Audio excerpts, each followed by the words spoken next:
ඇඟේ අලුගාගෙන සර්පය ඔතාගෙන සුසාන භූමිවල ඉන්න හිඟන්නේටද ඔබ මේ තරම් ආදරය කරන්නේ?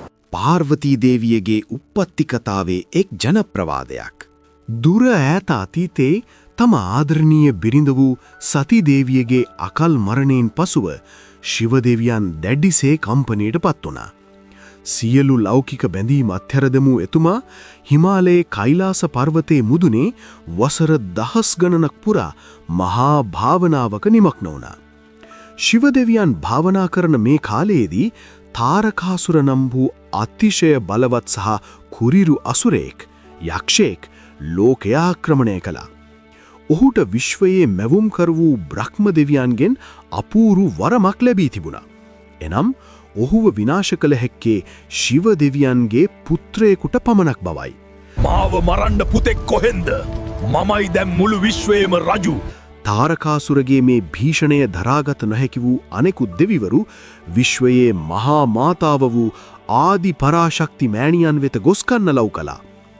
දෙවිවරුන්ගේ ඉල්ලීමට සවන් දුන් පරාශක්ති මෑණියන් ශිව දෙවියන්ව භාවනාවෙන් අවදි කර ඔහුගේ බිරිඳ වීමට නැවත වරක් මනුෂ්‍ය ලෝකයේ උපත ලැබීමට තීරණය කළා. ඒ අනුව හිමාල පර්වතයට අධිපති වූ හිමවාන් රජුට සහ මේනාවතී බිසවට දාව අතිශය රූමත් දියණියක් උපත ලැබුවා. පර්වත රජුගේ දියණිය වූ නිසා ඇය පාර්වතී නම් වුණා. ඇය එන්නෙන්නම රූමත් කුමරියක් ලෙස හැදී වැඩුණා. කුඩා කාලයේ පටන්ම පාර්වතී කුමරියගේ සිතේ ශිව දෙවියන් කෙරෙහි තිබුණේ කිසිවෙකුටත් තීරුම් ගත නොහැකි පුදුමාකාර ආදරයක් සහ භක්තියක්.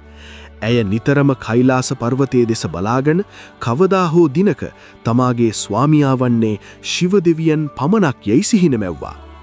මේ අතර තාරකාසුරගේ විනාශය දරාගත නොහැකි වූ දෙවිවරු ශිව දෙවියන්ගේ භාවනාව බිඳ ඔහුව පාර්වතී කුමරිය වෙත ආකර්ෂණය කිරීමට තීරණය කළා.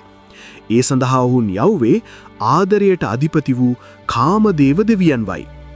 කාමදේව විඳපු ඒ ආදරයේ මල්හිසරය ශිව දෙවියන්ගේ පපුවේ වැදුණු සැනින් ඔහුගේ දහස් ගණනක භාවනාව බිඩී ගියා.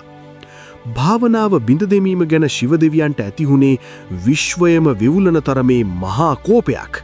ඒ කෝපයත් සමගම ශිව දෙවියන්ගේ නළල මැද තිබූ තුන්වෙනි ඇස එක වරම විවර වුණා.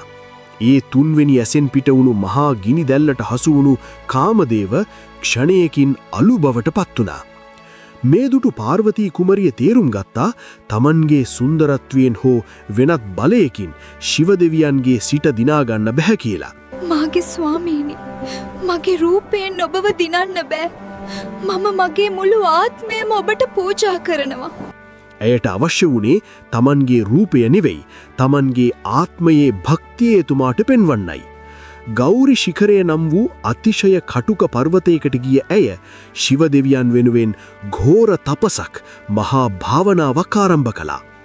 පළමු වසර කිහිපයේදී ඇය ආහාරයට ගත්තේ කැලේ තිබුණු පළතුරු සහ කොළ වර්ග පමණයි. නමුත් කල්යත්ම ඇය ඒ කොළ වර්ග කෑම පවා සම්පූර්ණයෙන්ම නතර කළා. ඒ නිසා ඇයට අපර්ණා, කොළයක්වත් නොකන කියන නම පැටබැඳුණා.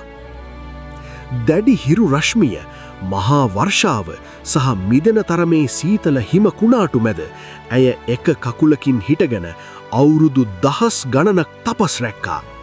ඇගේ මේ අතිශය දරුණු කැපවීම නිසා ඇගේ සිරුරෙන් මුළු විශ්වයම රත් කරන මහා ආධ්‍යාත්මික ආලෝකයක් නිකුත් වෙන්න පටන් ගත්තා. මේ තපසේ බලයට මුළු ලෝකයම වෙවුලන්න ගත්තා. අවසානයේදී ශිව දෙවියන්ට පවා ඇගේ මේ අපිරිමිත භක්තිය නොදැනී හිටිය නැහැ. නමුත් ඇයව පිළිගන්න කලින් ඇගේ ආදරය ඇත්තටම කොච්චර ශක්තිමත්ද කියලා බලන්න ශිව දෙවියන් තීරණය කළා. එතුමා වයසක දුක්පත් බමුණෙක් විදිහට වෙස්වලාගෙන පාර්වතී දේවිය භාවනා කරන තැනට ආවා. දරුවා, ඔබ මේ තරම් දුක් විඳින්නේ කවුරු වෙනුවෙන්ද? තමන් මේ සියල්ල කරන්නේ ශිව දෙවියන් වෙනුවෙන් බව පාර්වතී දේවිය ඉතාමත් ආඩම්බරෙන් කිව්වා. මම මාගේ ආත්මය පූජා කළේ කෛලාශයේ අධිපති ශිව දෙවියන්ටයි. ඒ වෙලාවේ මේ වයසක බමුණා ශිවදෙවියන්ට අපහාස කරන්න පටන් ගත්තා. ඇඟේ අලුගාගෙන සර්පය ඔතාගෙන සුසාන භූමිවල ඉන්න හිඟන්නෙට්ටද ඔබ මේ තරම් ආදරය කරන්නේ? තමන්ගේ ප්‍රාණයටත් වඩා ආදරය කරන ස්වාමියාට කළ මේ අපහසය පාර්වතී දේවියට කිසිසේක්ම දරාගන්න බැරි වුණා. කටවහගන්න! මගේ ස්වාමියාගේ මහා ගුණ දැනගන්න තරම් ඔබ වගේ මෝඩයෙක්ට මොලයක් නැහැ. ඇය යන්න හැරුණු ඒ මොහොතේම එක වරම බමුණා අතුරුදහන් වෙලා එතනින් මහා ආලෝකයක් මතු වුණා. පාර්වතී දේවිය ආපසු හැරී බලද්දී ඒ වයසක බමුණා වෙනුවට එතන හිටියේ මුළු විශ්වයේම නායකයා ඇගේ එකම ආදරය වූ ශිවදෙවියන්. ඇගේ අසීමිත කැපවීම සහ පිරිසිදු ආදරයේ ඉදිරියේ ශිවදෙවියන් සම්පූර්ණයෙන්ම පරාජය බාරගෙන තිබුණා. ඔවුන් දෙදෙනාගේ මේ මහා විවාහ මංගල්‍යයට මුළු විශ්වයේම දෙවිවරු බ්‍රහ්ම විෂ්ණු ඇතිලු සියලු දෙනා හිමාලයට පැමිණියා. පාර්වතී දේවිය නැවතත් මනලාලියක් ලෙස අතිශය රූමත් සැරසී සිටියා. එතින් ශිවදෙවියන්ද මනාලේකු ලෙස සැරසී සිටියා. මේ එකටුවීමත් සමගම පසු කාලයකදී ඔවුන්ට ලැබුණු කාර්තිකේය පුතා එහෙම නැත්නම් කතරගම දෙවියන් විසින් තාරකාසුරව ඝාතනය කර ලෝකේ බේරාගනු ලැබුවා. ලෝකයේ ශ්‍රේෂ්ඨතම ආදර කතාවක් විදිහට අදටත් සැලකන්නේ ශිවදෙවියන් වෙනුවෙන් පාර්වතී මෑණියන් කරපු මේ අපිරිමිත කැපවීමයි.